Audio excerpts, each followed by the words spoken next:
Beri nama pedang ini Naga Puspa. Selamatkan dia. Jangan sampai jatuh ke tangan pendekar berwatak jahat.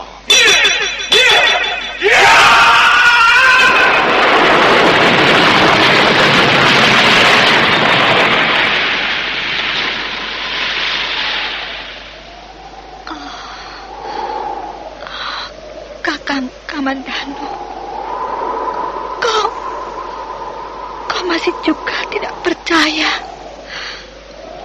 bahwa aku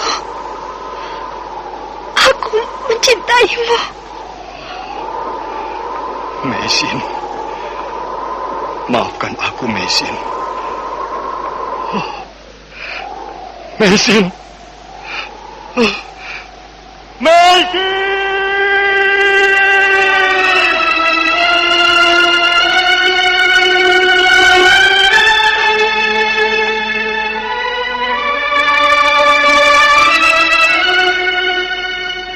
Tutur Tinula.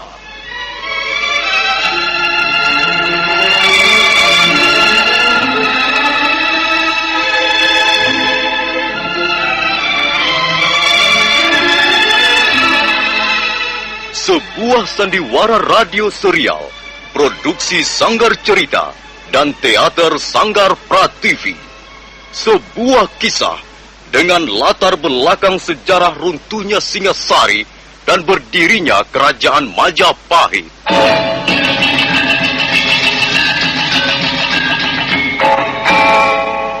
Sandiwara ini didukung oleh pemain-pemain radio yang sudah ternama. Ferry Fadli, Ivone Rose, dan Eli Ermawati.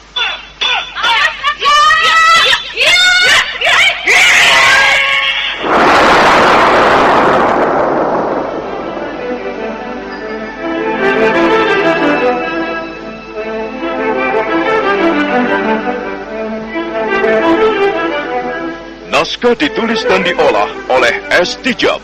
Hiasan musik dan sutradara C. Ispriyonoka. Kali ini mengetengahkan episode ke-15 dengan judul Kisah Seorang Prajurit Pelarian.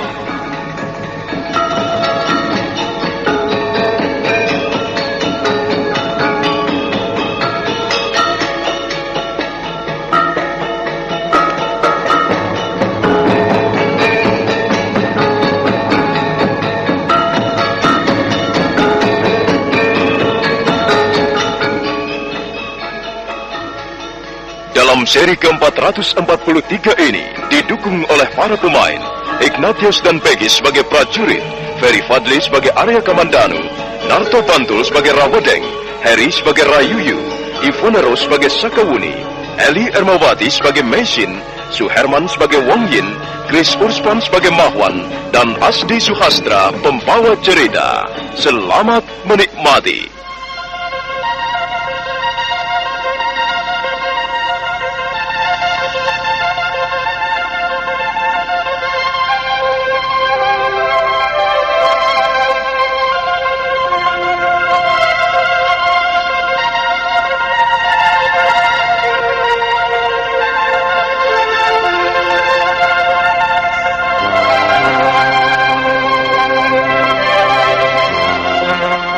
Arya Kamandanu dan Sakawuni sangat kesal melihat tingkah laku prajurit Majapahit. Terjadilah pertengkaran yang kemudian disusul pertarungan. Arya Kamandanu dan Sakawuni menghajar prajurit-prajurit Majapahit dan mereka pun melolong-lolong minta ampun. Ampun, Tuan Pendekar. Kami mengaku bersalah. Kami hanya sekedar menjalankan tugas, Tuan. Ampun, Tuan Pendekar. Prajurit apa kalian ini? Tidak sepantasnya seorang prajurit merintih-rintih minta ampun. Kalian perlu digembleng lagi dengan latihan-latihan yang berat. Sekarang lihat. Mari kita lihat. Kalian sudah berani main-main dengan cambuk. Dan sekarang kalian pun merasakan seperti apa sakitnya punggung cambuk. Kalian harus menjadi prajurit yang baik. Kalian tidak boleh berlaku semena-mena. Kalian tidak boleh merusak citra seorang prajurit. Kalian tidak boleh merusak citra Majapahit. Dengar. Kalian adalah prajurit-prajurit. Kalian bekerja bukan untuk kalian sendiri. Kalian bekerja untuk negara. Tugas kalian mengabdi pada negara, menjunjung tinggi nama baik negara, menjadi pelindung rakyat. Jika kalian berbuat seenak perut kalian sendiri, tidak mengindahkan lagi tata keprajuritan dan mengabaikan kepentingan masyarakat, maka kalian akan berdosa besar. Prajurit-prajurit seperti itu tidak akan bisa mengantarkan negeri ini ke pintu gerbang kemakmuran dan kesejahteraan.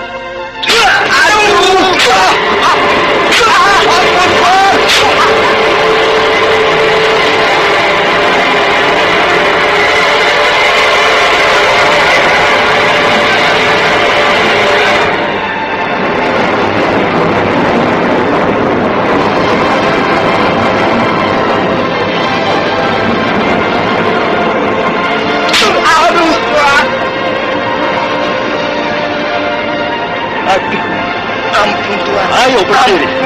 Jangan merintih-rintih. Itu tadi hanya sekedar pelajaran. Selanjutnya kalian harus bersikap lebih baik, lebih sopan dan ramah kepada siapa saja. Sekarang bubarkan mereka. Suruh pergi wanita-wanita itu. Mereka harus bekerja untuk keluarganya. Sambil meraba-raba punggungnya yang pedih karena cambuk, prajurit-prajurit Majapahit melangkah ke arah kerumunan wanita. Ayo bubar! Kalian bubar semuanya!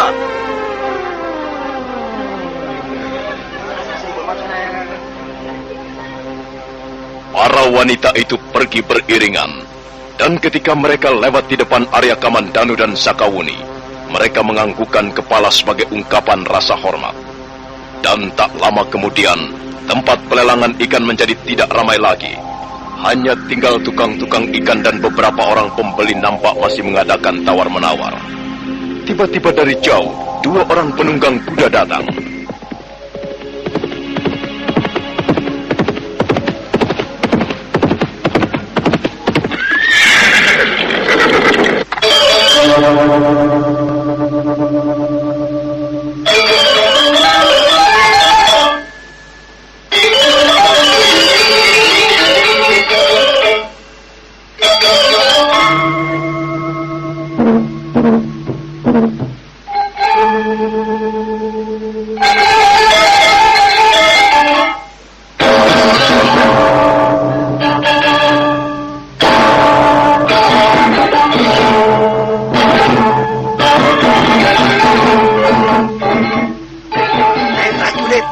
Kemana perempuan-perempuan itu tadi? Iya, kemana mereka? Kok tidak seorang pun tinggal di sini? Hah? Apa yang terjadi? Maaf, Tuan Rawedeng. Mereka kemana? Cepat katakan. Mereka sudah pergi. Mengapa mereka kalian biarkan pergi, goblok? Ampun, Tuan Rayuyu. Tuan-tuan pendekar itulah yang menyuruh mereka pergi. Rawedeng dan Rayuyu hampir bersamaan membalikkan punggungnya, dan mereka segera melihat 2 orang pendekar berdiri tegak di dekat kudanya. Semula Rawedeng dan Rayuyu mau marah, tapi mendadak mereka dapat mengenali sedang berhadapan dengan siapa. Oh, Tuan Kamandanu, Nini Sakawuni. Ada apa, Rawedeng? Maaf Tuan, kami hampir tidak mengenali Tuan dan Nini Sakawuni. Iya. Mengapa Tuan dan Nini Sakawuni tidak mengenakan seragam keprajuritan? Kami sedang mengerjakan sesuatu yang bersifat pribadi. Kami kira pakaian ini lebih pantas kami kenakan. Maaf Tuan Kamandanu, mengapa Tuan menyuruh wanita-wanita itu pergi? Tak ada perlunya mereka di sini. Tapi Tuan, siapa tahu di antara mereka... Kami segera dapat mengenali mereka seluruhnya. Tak ada seorang pun di antara mereka mempunyai ciri-ciri seperti Kakak Mesin. Tapi kami malu Nini Sakawuni. Kami sedang menjalankan tugas. Aku tidak menghalang-halangi kalian mengerjakan tugas dari Paman Ramapati. Aku hanya tidak senang cara mereka mengumpulkan orang. Kau Rawedeng dan kau Rayuyu, kalian harus mendidik anak buah kalian supaya mereka menjadi prajurit-prajurit yang baik. Ayo Wuni. Sombong benar. Mereka sedang mendapat angin baik, Rawedeng. Kalau tidak ingat pesan-pesan Gusti Ramapati, tak sudi aku diperlakukan seperti ini. Ayo Rayuyu, ayo kalian semuanya, kita tinggalkan tempat ini.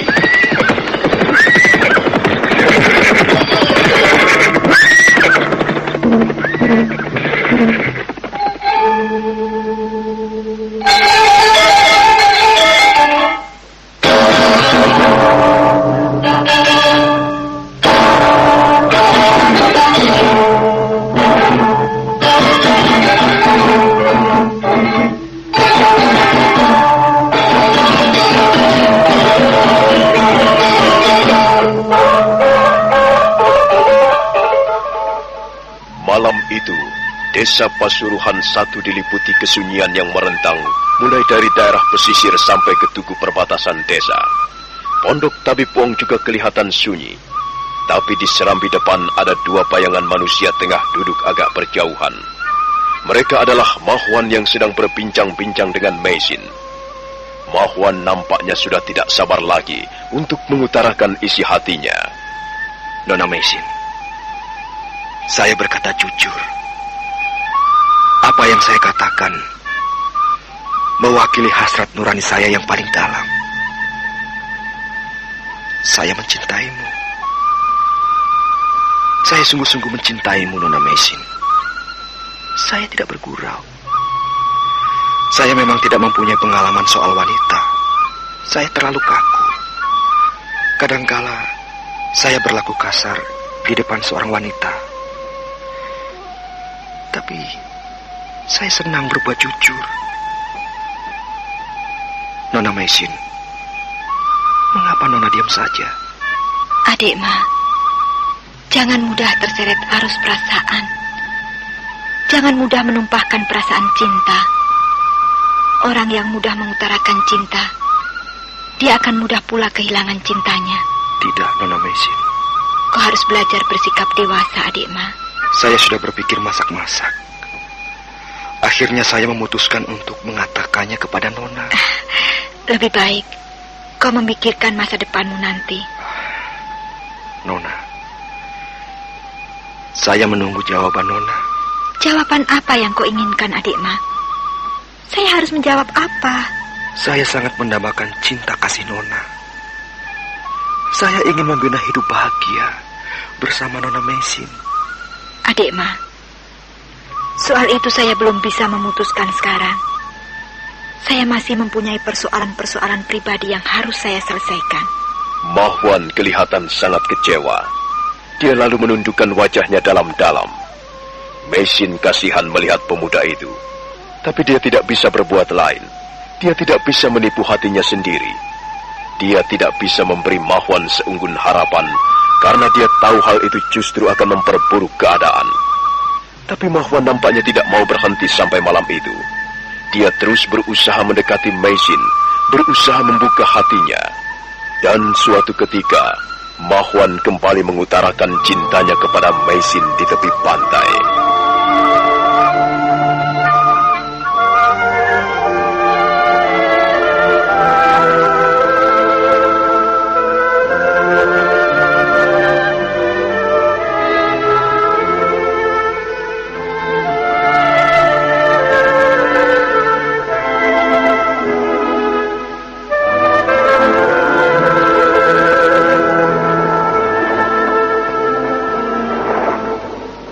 Dengarlah Nona Meisin. Saya mohon. Saya mohon Nona Meisin sudi mendengarkan kata-kata saya. Adik Ma, mengapa jadi begini? Saya sungguh-sungguh tidak mengerti. Saya harap Nona Meisin mau mengerti keadaan saya. Lihatlah saya, Nona. Saya akan berlutut di depan Nona. Saya akan mencium kaki Nona. Saya akan memeluk bayangan Nona. Saya sanggup melakukan apa saja, asal Nona Meisin sudah berpaling kepada saya. Adik Ma juga harus mengerti keadaan saya. Saya ini bukan orang yang senang. Saya pun masih menyimpan segumpal penderitaan. Saya tahu, Nona. Karena itulah, mari kita hadapi penderitaan bersama-sama dalam suka dan duka. Mari kita pulang ke negeri leluhur dan membuka lahan kehidupan yang baru. Mungkin usaha kita tidak akan begitu saja berjalan lancar. Tapi bukankah kita tidak boleh takut menghadapi tantangan? Sudahlah adik Ma, jangan mendesakku terus. Hatiku menjadi sedih. Aku ini masih mempunyai suami. Aku masih terikat tali perkawinan dengan seseorang. Aku harus menghormati lembaga ini. Tapi Nona, bukankah Nona sudah mengatakan kepada saya bahwa harapan untuk kembali bersama suami Nona sangat tipis? Iya, sekalipun tipis, harapan itu masih ada. Dan aku harus mempunyai kesetiaan kepada ikatan perkawinan kami. Sekalipun sejak lama kami berpisah. Adik Ma, sebagai seorang wanita, aku harus menjunjung tinggi rasa kesetiaan. Kupikir Nona Mesin kurang bijaksana. Menurut pendapat saya, Nona keliru melangkah. Memang lebih baik seorang wanita asing memilih pasangan hidupnya dengan laki-laki bangsanya sendiri. Tidak, adik Ma. Aku tidak setuju pendapat seperti itu. Buktinya Nona mengalaminya sendiri. Nona Mesin setia menunggu. Sementara itu apa yang dilakukan suami Nona? Apakah dia berusaha mencari Nona? Dan apakah dia cukup setia kepada Nona? Saya melakukannya. Menurut pendapat saya, Nona kurang cocok mempunyai suami seorang laki-laki pribumi. Adik Ma, yang membuat seorang laki-laki naik ke atas pelaminan bersama seorang wanita adalah hubungan rasa cinta, hubungan batin, dan cinta tidak kenal suku bangsa. Cinta tidak kenal warna kulit. Adik Ma, kau masih terlalu muda. Kau masih mempunyai kesempatan untuk menambah pengalaman dalam hidup ini. Bersabarlah.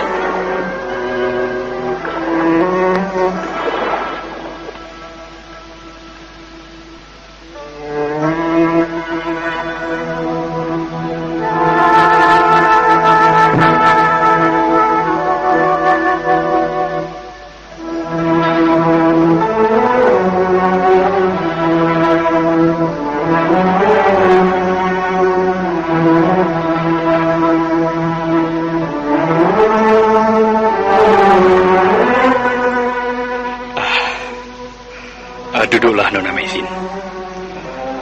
Di mana Ratanja? Mungkin sudah tidur di ruang belakang Bapak Wong. Tadi saya lihat dia sedang bercanda dengan adik Ma. Ada apa Bapak Wong? Begini Nona Mesin. Saya ingin bicara dari hati ke hati. Marilah kita bicara secara terbuka. Apa yang akan kita bicarakan Bapak Wong? Soal apa? Ini adalah soal pribadi. Pribadi Nona Mesin. Nona Mesin, saya lihat Nona masih cukup muda. Nona juga dikaruniai wajah yang cantik dan watak serta pembawaan yang baik. Apakah Nona akan menyia-nyiakan karunia itu? Maaf Bapak Wong, saya belum mengerti apa yang sebenarnya maksud dan tujuan pembicaraan Bapak Wong.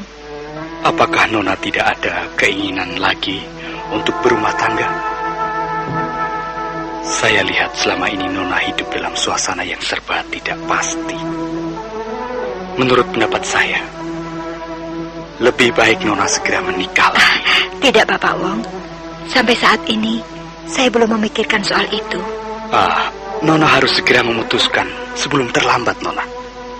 Hari terus berjalan dan Nona Mesin akan semakin bertambah usia. Biarlah Bapak Wong, biarlah saya begini saja. Bagaimana pendapat Nona tentang Mahuan? Saya kira dia cukup baik. Saya kira dia bisa menjadi seorang suami yang bertanggung jawab. Bapak Wong, maafkan saya. Saya belum bisa memikirkan soal itu. Saya belum bisa memutuskannya sekarang. Saya masih mencintai suami saya. Saya masih mengharapkannya. Maafkan saya, Bapak Wong. Maafkan saya. Baiklah Nona Mesin. Sayalah yang harus minta maaf. Sudahlah. Lupakan saja apa yang baru saja saya katakan, Nona.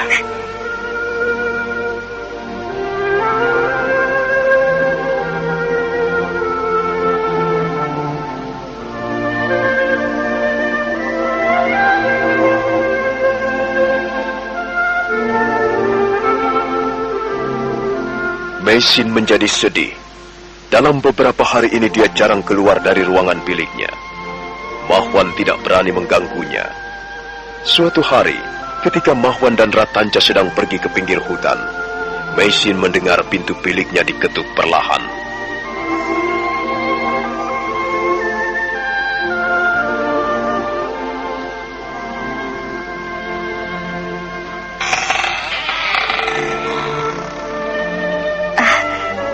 Bapak Wong. Kemari sebentar, Nona.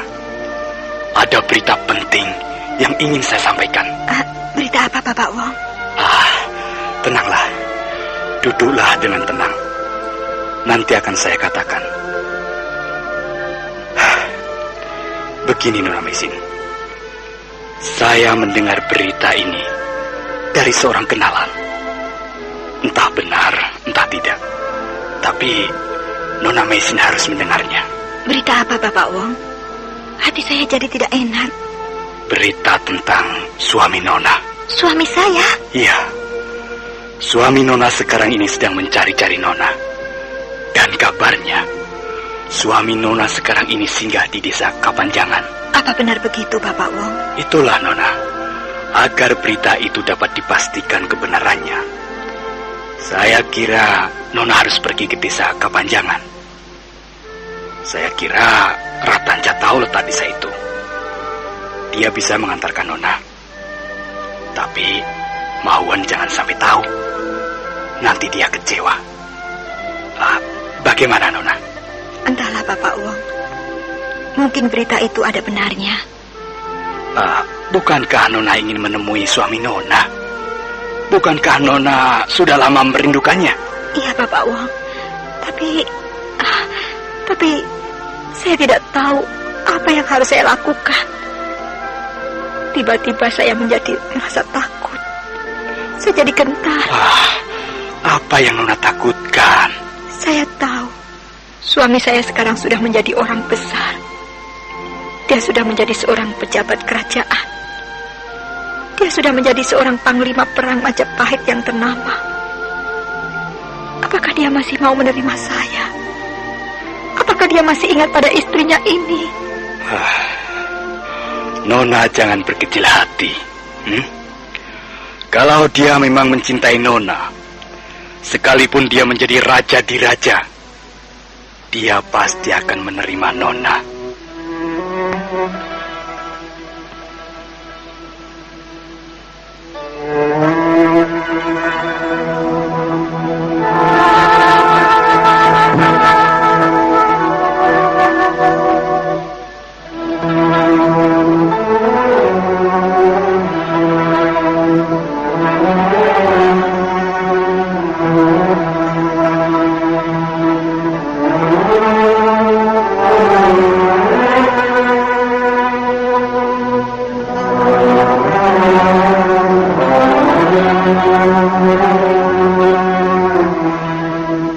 Memang, berita itu sangat mengejutkan, sekaligus sangat menggembirakan.